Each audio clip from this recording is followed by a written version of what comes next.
নমস্কার বন্ধুরা, আমি জয়ন্তী। গল্পকথন কালবৈশাখীর আসরে সবাইকে স্বাগত জানাই। একটি গল্প এক বিন্দু স্মৃতির আলোয় মোড়া সময়। সাহিত্য শুধু কাগজে লেখা শব্দ নয়, গল্প শুধু পড়ে ফেলা বাক্য নয়, গল্প অনুভব করা যায়। গল্প গেঁথে থাকে হৃদয়ের গভীরে।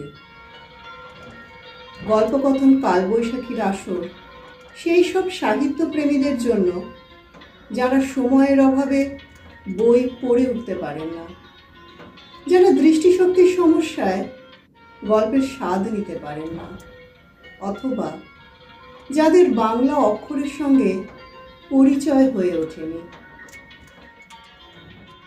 এমন সময় হৈ হৈ করে দই মিষ্টি এসে পড়ল। সামনেই মেসোমশাই। বাবু, মিষ্টি কোথায় রাখবো? মেসোমশাই গম্ভীর হয়ে বলেন, সোজা উপরে 3 তলা লইয়া যাও, সব অ্যারেঞ্জমেন্ট করাই আছে। রন্টু, তুমিও সাথে সাথে যাও। সিঁড়ি ভেঙে 3 তলায় উঠে দেখি সেখানে ছাদে প্যান্ডেল বাঁধা, ছাদনাতলা সাজানো হচ্ছে। মিষ্টি রাখার কোনো ব্যবস্থাই নেই। কিন্তু সেখানে অন্য সমস্যা, ছাদনাতলার জন্য কলা গাছ কিনতে ভুল হয়ে গেছে। আমাদের ব্রত বাংলা সাহিত্যের মাধুর্যকে দূর থেকে দূরান্তে পৌঁছে দেওয়া। ছোট গল্পের পাশাপাশি উপন্যাসও আমরা নিয়ে আসছি ধারাবাহিকভাবে। এই গল্পের আসর কালবৈশাখীর এক পশলা ঝড় বৃষ্টি হয়ে উঠুক। সকলের দৈনন্দিন কর্মব্যস্ত ক্লান্ত একঘেয়ে জীবনের উত্তাপকে ভুলিয়ে দিয়ে নিয়ে আসুক প্রশান্তির আমেজ।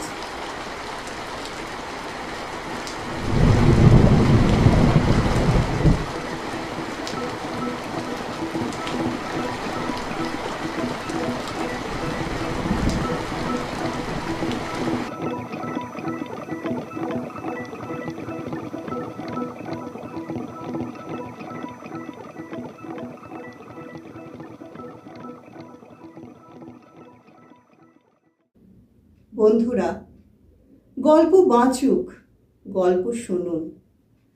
গল্পকথন কালবৈশাখীর আসর শুধুমাত্র আপনাদের জন্যে। আপনাদের সাহায্যে আমরা সফল হব এই আশা রাখি। পরিবার সহ সকলে খুব ভালো থাকবেন, সুস্থ থাকবেন। ধন্যবাদ।